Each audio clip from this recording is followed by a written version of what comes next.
حضرت امام ہشتوں 8ویں امام امام علی رضا علیہ الصلوۃ والسلام،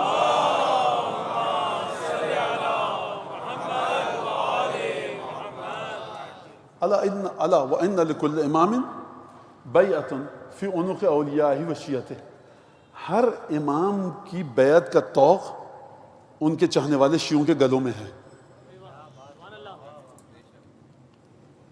الا وان لکل امام عہدا، عہد ہے، عہد کا لفظ تو سمجھ میں آ رہا ہے نا، عہد ہے، فی عنق اولیاء و شیعتہ، ہماری آپ کی گلوں میں، گلے کے اندر، گردنوں میں بیعت کا طوق ہے، کس کی؟ امام معصوم کی۔ جس امام کو جتنا مانتے ہیں اس کی بیعت کا طوق آپ کی گردن پر ہے۔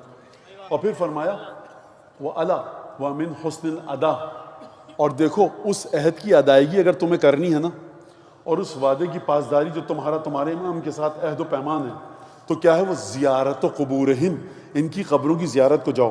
اب یہاں پر آپ رک جائیے، اس جملے سے آپ سمجھیے کہ آپ کے امام کے جسد مطہر و مبارک کو جس قبر میں ان کی شہادت کے دن آرام سے رکھا گیا نا، اس قبر کی حیثیت کیا ہے؟ مردہ امام، سمجھانے کے لیے کہہ رہا ہوں ظاہری لحاظ سے، مردہ امام کی حیثیت اور زندہ امام کی حیثیت۔ اب اگر آپ اس بات کو سمجھ گئے تب چلیے گا اصول کافی کی اس حدیث میں کی طرف کہ جہاں جناب امیر نے ایک جملہ فرمایا، پروردگار، یہاں پہلے سال یہی موضوع تھا، دوبارہ اسی کی طرف جا رہے ہیں، ایک اشارہ کر کے بات کو آگے بڑھاؤں۔ پروردگار، یہ امام میرا مر چکا ہے، شہید ہو چکا ہے، اگر اس کی میراث تھی بٹ گئی ہے، امامت اس کے بعد کے فرزند کو منتقل ہو چکی ہے، جواب آئے گا اس جسد کو یہ مت سمجھنا کہ اگر یہ جسد ظاہری لحاظ سے سانس کی ڈوری ٹوٹ گئی ہے تو اب یہ ہماری حجت نہیں ہے، یہ حجت بھی ہے، اس کی ولایت بھی باقی ہے۔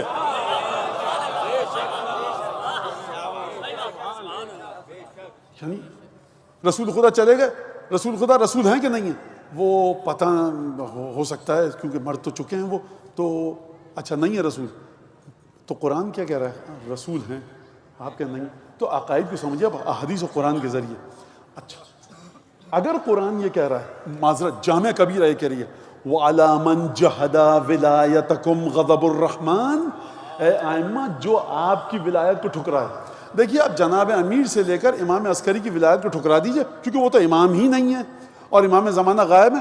اب آپ ولایت کو کسی اور معنی میں لے کر جائیے، وَعَلَى مَنْ جَحَدَ وِلَایَتَكُمْ غَضَبُ الرَّحْمَنِ، یعنی سید الشہداء امام مجتبیٰ جناب امیر سے لے کر تمام کے تمام آئمہ اسی طرح سے ولایت کے مرحلے پر ہیں۔ 60 سال کی عمر میں ریٹائرمنٹ نہیں لے لیتے، یہ عہد الہی ہے، خدا نے اس روح کو دیکھ کر یہ خلت دی ہے، زمین و زمان ادھر سے ادھر ہو جائیں گے، جناب امیر کی ولایت کہیں ہل نہیں سکتی۔ اور مفادی کو چھوڑیے، سیف سجادیہ چھوڑیے، نہج البلاغہ کہاں عربی میں کے بکھڑے میں آپ کو ڈالوں، اگر آپ انیس کے مرثیوں کو ہی تفسیر و تشریح کے ساتھ پڑھ لیں تو آپ کے سمجھ میں ولایت آ جائے گی۔ اب کیا کیا جائے، اس سے آگے میں کیا کہوں؟ حدیث کو مکمل کروں 8ویں امام کی، الا ومن حسن الاداء، بہترین جو ادائیگی ہے اس کی، اور تمام الوفاء بالعہد، اس عہد جو تمہارے امام کے ساتھ ہے اس کی وفاداری کی علامت یہ ہے ان کی قبروں کی زیارت کو جاؤ۔ نماز پڑھی، اپنا رسول اللہ، سب کچھ ہو گیا، گناہ سے بھی دور ہیں، خم زکوٰۃ دے رہے ہیں، سب کچھ صحیح تو ہے، تو کیوں جائیں؟ کہا نہیں جاؤ۔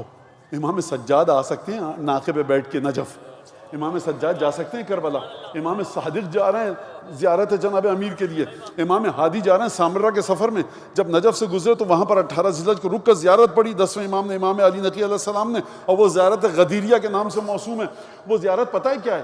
وہ زیارت ان لوگوں کے لیے بڑی کام کی ہے کہ فضائل ہوئے مولانا، کوئی کام کی بات نہیں ہوئی، واللہ تمہارے 10ویں امام نے زیارت میں کوئی کام کی بات نہیں کی سوائے فضائل کے۔